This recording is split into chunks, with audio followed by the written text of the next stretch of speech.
Today's fermentation contemplation, pasteurization, shelf life, and racking too soon.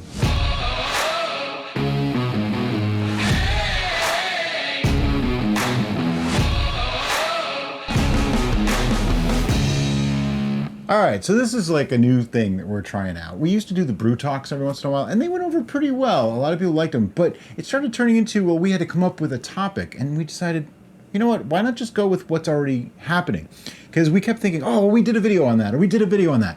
And then we realized, we have 400 plus videos that we made. Can't expect everybody to know what's in them. Heck, I don't even know what's in all of them anymore. So rather than just saying, oh, go do this or go do that, we decided, let's go through the last few weeks or months or whatever of comments and see what topics keep coming up. And the first one that came up was pasteurization. Now, we've done pasteurization various different ways in the past. And so we have videos on pasteurizing using boiling water that we put into a big thermos-style tub. We did a more recent version of pasteurization where we used the sous vide method. And then we did another one where we actually kept them all in our large pressure cooker. Yeah, the thing is, there's a lot of ways to pasteurize, okay? And we left all of our videos up because they all show how to do it. The only thing that's really changed is the target temperature. We look for 140 degrees Fahrenheit, which is 60 degrees Celsius, as an internal temperature for the fluid itself. Once you've reached that, 10 minutes, you're pasteurized. Now, one important thing we need to discuss also is, Derica, what are you drinking today? I am drinking our strawberry cider. It is a little cloudy, but it's got that distinctive pinkish, peachish hue that we've noticed our strawberry brews have. And it's really quite lovely. And I'm drinking our basic cider, just the still and dry one. And I gotta tell you, this was bottled, the bottle's right here, December 6th of 2021. This is now April 12th of 2022. So we're like 4 months later. It's so much smoother and so much nicer than it was back then. And it was a decent cider back then. This is completely dry. And wow, it's actually really nice. I kind of like it. Awesome. So back to pasteurization. And the basics of pasteurization is regardless of how you get there, you want to reach that criteria that Brian already discussed, and that's 140 degrees Fahrenheit internal temperature in what you're pasteurizing, and you want that to sustain for roughly 10 minutes. And that way, that level of heat is going to kill the yeast, so they can't continue multiplying and being fruitful, right? So we have gotten there through various methods, and you can choose your method as well to get there. And once you've gotten there, you're pasteurized. Now, there's some caveats to that. The biggest caveat, I think, is safety. But I was going to go a little bit more in depth as to what the pasteurization is for. Because a lot of us are familiar with pasteurization of, say, milk and various food products. And that's to kill off a lot of different things. In our case, we are after the yeast, period. Enemy number one in this case. They're not really the enemy because they did their job. We just want to kill them off nicely. But anyway. Let them rest in peace. They start to die at 120 degrees Fahrenheit. I don't know what that is Celsius. It'll be down here. So I went with 140 because that is 20 degrees higher. You're pretty much guaranteed to kill them off. I know some people have done 130, and we used to recommend 160, but I have found that 130 wasn't reliable, and 160 sometimes changed flavors and made things a little bit more dangerous for exploding bottles, or cracking bottles, actually. So 140 seemed to be that sweet spot of it kills the yeast reliably, but it doesn't alter the flavors, and it doesn't add to a safety component or detract from a safety component. Yeah, however you want to look at that. So yeah, get it to 140 degrees for 10 minutes, and that's it. Something else that comes up all the time is we've shown in an earlier video where we said, don't uncover them. You want to keep them covered. The alcohol will evaporate. That's because we were under the impression that the alcohol would evaporate. Yeah. But an actual honest-to-goodness scientist corrected us on that. And then with further explanation, we were like, oh, that makes sense. And it's basically due to the diameter of your aperture, your opening, and the volume of liquid and how that would escape through the different processes. And basically, it's very minimal. Yeah, essentially too, when you mix alcohol, ethanol, methanol, all those things with water, their boiling point changes, okay? We're not gonna get into the whole distillation process, but in distilling, they're actually getting it to a much higher temperature than what we think. It's just the heads and all that boils off first because it does still have a lower temperature, but it's not actually the really low number of methanol, okay? Just that's important, even in distillation, which occurs for water and alcohol, just whatever. But we're not talking about that. No, it's actually a perfectly fine thing to talk about because that pertains to this. You prefaced that, but you weren't going to get into that. Then you got into Yeah. But anyway, That's it's a how I roll. similar concept. So we're just doing the opposite way. We don't want it to evaporate. Therefore, we're not getting to a temperature that can allow it to evaporate. In the beginning, when I first came up with the 140 degree temperature, it was to keep it below the 163 or 164 degrees that ethanol evaporates at. And then I realized, no, it's actually more so to keep it from changing flavors. So it works on multiple levels.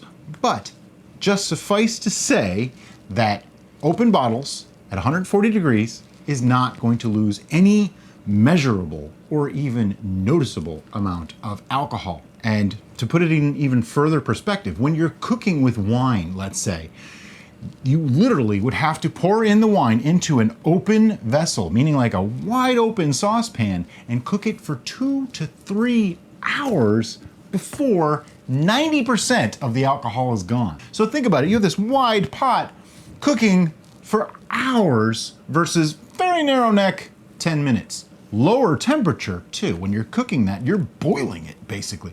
So you're not losing any alcohol. It's just not even something to be worried about. We used to think you did, but hey, you know what? As time changes, you learn stuff, and that's why we're sharing it with you. So another safety thing you want to consider when pasteurizing is I've had many people ask, can I just do this on my stovetop? The simple answer is yes, but the more complicated is yes, sort of. You can bring your Heat the water water up to temperature on your stovetop and then transfer that very carefully, because it's really hot, to a vessel with your beverages already prepared. Because basically you don't want to have your bottles on a boiling surface in a pan, True. because that may lead to safety issues such as explosions, cracking, mass hysteria, that sort of thing. If you want to do it on the stovetop, the way is to get the water up to temperature, probably go a little bit higher because it's going to get reduced as you put your bottles in. Put something in the bottom of that pot or vessel that you're using, take it off the heat, then put your bottles in. It's a little bit more tricky to get a reliable number. That's why we really like the sous vide method with the immersion heater. Brings it up to temperature, keeps it there, nice and simple. If you want to monitor it all the time, you can add boiling water and all that to keep the temperature. You can. My suggestion, get a cheap sous vide and just do it that way. It's so much easier. Another thing you want to keep in mind when bringing the water up to temperature and either adding your bottles to that or adding that to your vessel with your bottles in is that's like a really quick shock to the glass. Yep. And the temperature change. And that alone could cause breakage. So another reason why we like the sous vide method, because it slowly brings that temperature up. Exactly. So you don't have that shock to the vessels. Exactly, yeah. You never want to apply heat while your bottles are in the vessel on a stovetop because the burner is creating much more heat than what you need. So there's a big temperature differential. The other problem that we see is people started asking, so do I have to pasteurize everything? No, absolutely not. We don't pasteurize much at all, to be honest. You only pasteurize when you have to pasteurize. So when do you have to pasteurize? If you have not reached the alcohol tolerance of your yeast, like say you're using a 15% yeast and you made a 10% brew, and then you decide you want to back sweeten it. If you do not pasteurize that, you're not back sweetening anymore, you're step feeding it. It's going to re-ferment most likely, and if you bottle it that way, you're making a bomb. Just that simple. That's one aspect. We actually go over this in the Cider 4 Ways video, explain every bit, but I'll just give you a quick synopsis here. The other is if you want a sweet carbonated beverage. Okay, so you're seeing sweetness has a lot to do with this. If you made a dry beverage and you want to carbonate, you just add priming sugar, it'll ferment out just that amount, and you're done. It comes out dry, comes out carbonated, no problem. The second you want that to stay sweet, that's when it changes. So Tigger just woke up. To make it sweet and carbonated, you basically have to have a beverage that already has sugars in it, but you also can't be past the alcohol tolerance or else it won't carbonate. So it's a similar situation. You want a controlled amount of carbonation, but then you don't want to use up all the sugars, and it's a much more tricky situation, okay? I don't recommend it for your first time out, just don't. We did go over this in our ginger beer video, the all-in-one. We even clarified quite a few of the things. It is a little tricky. It's also in the cider finishing 4 ways. So we'll have links to those so you can see them. There might be cards here too. I don't know. That is the only time that we pasteurize. Or if we feel like there's a chance this might be fermenting again. For whatever reason, pasteurize it, stops it right there. There are other ways to stabilize brews. We just don't choose to do it that way. I'm not ever gonna say never do it that way or it's bad. We just choose not to. We like to keep things a little simple. If you choose a different method of stabilizing your brew, please follow the directions carefully. Absolutely. The next thing we want to talk about is racking too early. This comes up all the time. Somebody says, oh, I made a brew and I racked it and it's at 1.080, it came down 30 points. First thing that we want to say is, why did you rack it already? A lot of people want to rack things because they see the lees forming and they want to get it off that, or there's no reason. That lees also contains living yeast. It's also food for your yeast. It's nutrients for your yeast. It is the whole colony as itself. You don't want to remove a part of that. If you rack it too soon, you could cause stress to your yeast, which could cause off flavors, could cause it to stall, could cause many things to happen. It's not a good idea. How do you know if it's complete? You take a reading. You wait a week, and then you take another reading. You compare those two readings. If they're exactly the same, it's probably done. Or stalled. We actually did a video on this too to know when it's done or stalled. See, everything has caveats, but basically use a little bit of common sense. If it was meant to go dry and it went dry and it stayed dry for a week, it's done. If it was meant to go dry and it's still super high gravity, even if it stayed the same, it's stalled. Yeah. Really simple. If you don't know, you might want to plan out your brew a little bit better and understand how hydrometers work. That's a critical thing to understand in the science and art of brewing. Now, somebody's gonna tell me, oh, I don't use a hydrometer, I'm perfectly fine. And you know what, you totally can, and it's okay. But when people start asking us questions, it's easier if we have this information to be able to help. Without that information, we are flying blind, and we like to help, we wanna help, but if somebody just says, hey, my brew's really sweet, what happened? I don't know, what did you do? You know, without knowing what you did, without a reading, without a gauge, without any idea of what to go by, we can't help. So that's the whole purpose behind this. It's not to pick on anyone for what they do because, hey, you know what? Every single day we hear from somebody that's never brewed before that wants to start brewing. And I think that is awesome. And I mean, literally every day, somebody is just getting into this and goes in wide-eyed, has no idea what's going on, wants to reinvent the wheel, wants to do things better, wants to make awesome stuff. And I think that's fantastic. You know what? We were there too. Hell yeah, everybody was there. Every single person that's watching this video has been in that situation at some point. So I don't ever want to step on somebody for doing that, but I'd like them to understand a little bit more of what's going on and maybe take a step back from the reinvention of the wheel and, you know, walk before you run, maybe even crawl before you walk. You know, brewing is not that complicated, but there's a few simple things to follow that if you follow those, you'll be just fine. Okay, we do have a video on when to rack and how to do all that. It's called Are You Racking Too Soon? But also some other thing. We have notes here because there's just no way I would stay on track if I didn't have notes for this. If you are trying to keep some sweetness in a brew though, rather than racking too soon to try to keep that sweetness, or cold crashing, which it doesn't stop fermentation, it's a temporary thing, what you actually want to do is either go dry, back sweeten and pasteurize, which brings us back to point 1, or try to surpass the alcohol tolerance of your yeast. While a useful tactic, it's not as reliable or repeatable. It is totally doable. We've done it. We did it for years that way. And we found that in teaching people, it's much easier to go dry, back sweeten to what you exactly want it to be, pasteurize, done. If you've much watched simpler. many of our videos, you will notice in the earlier videos, we tried to do the math first and try to figure out where our sweetness is and then adjust based on that. But there's so many times, because what? Yeast can't read, that those yeasts would just keep on going and screw the math all up. So now we found it's so much easier just to ferment it to dry and then back sweeten it to taste. Because not only does that work, and I'm sorry, I didn't mean to step on you, not only does that work better, we actually can keep the ABV a little bit lower by keeping the original gravity slightly down. Because think about it, if you're trying to overpower, say, EC 1118, you need a very high gravity. That's hard to do using simple brewing methods like we do. It's really hard to do. So your likelihood of a stall is very high, as evidenced by a couple of brews that we did along the way. Hey, you know what? You live and learn, right? So by keeping it to a lower, keeping that 10 to 15% ABV range, your gravities start out a little bit lower. Cleaner fermentations, quicker fermentations, comes out tasting better, and you have more control and more repeatability. That was the key for us, is we want to be able to say, hey, this recipe, if you do it, you should be able to make it much like what we did. We know environmental changes, different scenarios, but for the most part, it should be more or less like what we made.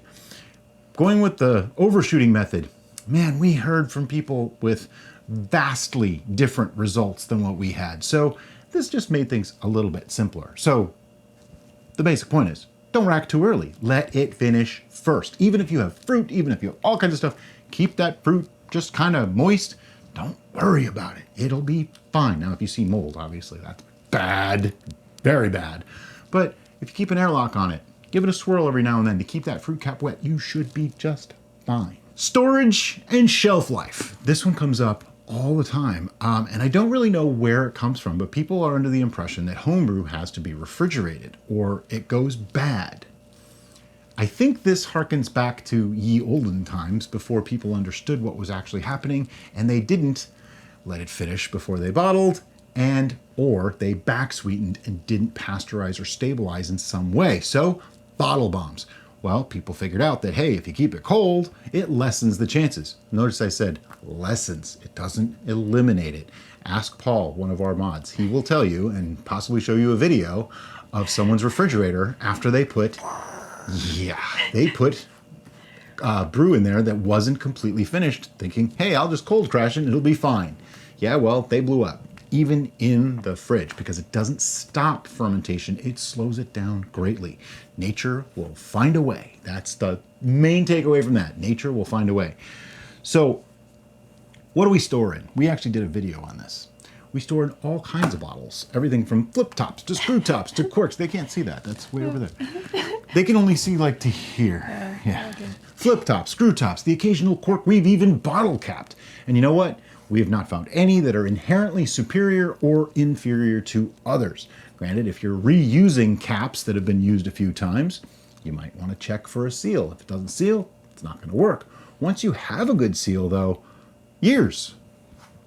Undisturbed, years. Keep jostling them around, move them around, put them outside, bring them inside. Now you're asking for trouble. The bigger problem comes when you try to go long term, because now you're at the mercy of your environment, the temperature, the brew itself. Different brews will age differently and last differently, and some are just more volatile than others. That's just the way it is, as well as the actual mechanics of your glass for your bottle, the cap that you use, the covering. All of those things come into play when you start going long term. But think about it. How many wines do you have sit in your house for more than 3 or 4 years, right? That you bought? Well, some people might actually have wine cellar and they will keep them for that special occasion. I'm speaking of generalities. How many do you really have, okay? If you want to try to keep one for that special occasion, by all means, go for it. We have a bottle of pineapple mead that's been opened, sampled, 4+ years going, no oxidation, no vinegarization. It's got no signs of spoilage of any kind. And it's just a simple screw-on cap from a leftover wild turkey bottle.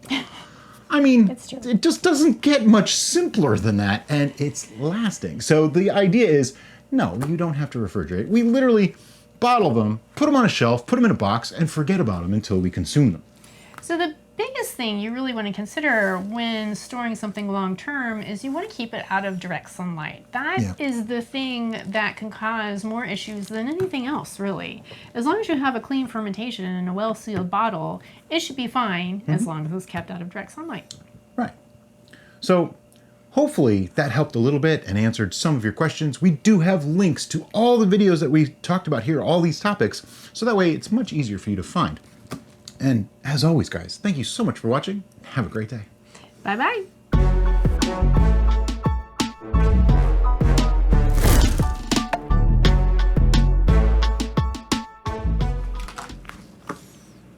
Today's fermentation contemplation.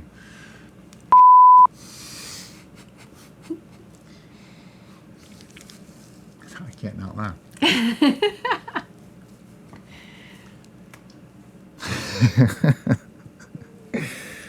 It's so hard to not laugh once you start laughing. Yes. All right. Today's